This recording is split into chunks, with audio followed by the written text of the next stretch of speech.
harus waspada. Kalimantan akan dipadati imigran Cina.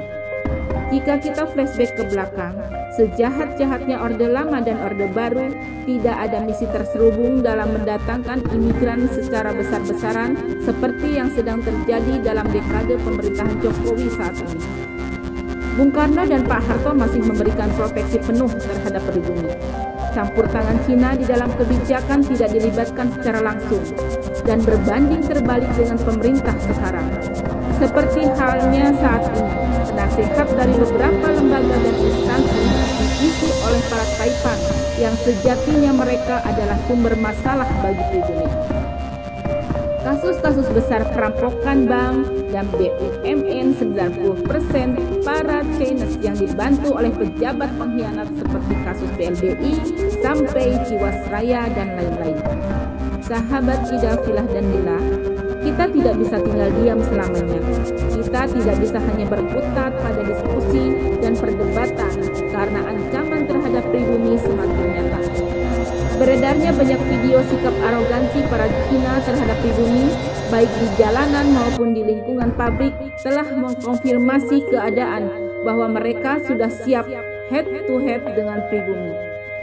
Kita tidak bermaksud provokasi ataupun mengkerdilkan etnis tertentu, tetapi pembiaran terhadap kondisi seperti ini akan berdampak buruk pada generasi pribumi yang akan datang. Siapapun pribumi tidak menginginkan kisah pilu orang-orang Melayu di Singapura terjadi di republik ini, tersingkir dan termarginalkan akibat salah kebijakan penguasa. Saya rasa sudah saatnya kita ambil sikap untuk membahas masalah ini secara detail dengan seluruh elemen yang masih peduli pada nasib pribumi yang kian lama makin termarginalkan di tanah tumpah darah sendiri. Mau diakui atau tidak, sebenarnya rezim ini sudah rapuh. Masih kelihatan kuat karena masih di-backup penuh oleh institusi Polri yang saat ini posisi-posisi strategis didominasi oleh orang-orang non-muslim yang tidak ingin Islam kuat. Tidak bermaksud meruncingkan perdebatan religius ataupun diferensiasi sosial. Perumusan Pancasila dan dirubahnya sila pertama Pancasila pada Piagam Jakarta atau Jakarta Charter 22 Juni 1945 sudah cukup membuktikan bahwa umat Islam sudah banyak mengalah pada minoritas.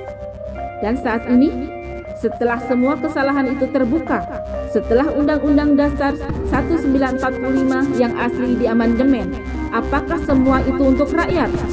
Ternyata keberpihakan atas kepentingan pribadi dan golongan yang menyebabkan penyimpangan-penyimpangan dari Undang-Undang Dasar 1945 tersebut. Semua institusi negara sudah melenceng dari konstitusi, melewati batas kewajaran, dan saatnya rakyat melek politik. Hingga tahu dan cerdas menyikapi kondisi negara yang kian hari kian menggeser posisi pribumi dan menggeser hak-hak anak bangsa. Saatnya pribumi bangkit, mempertahankan kedaulatan bangsa yang sedang digerogoti oleh benalu dan badut-badut politik.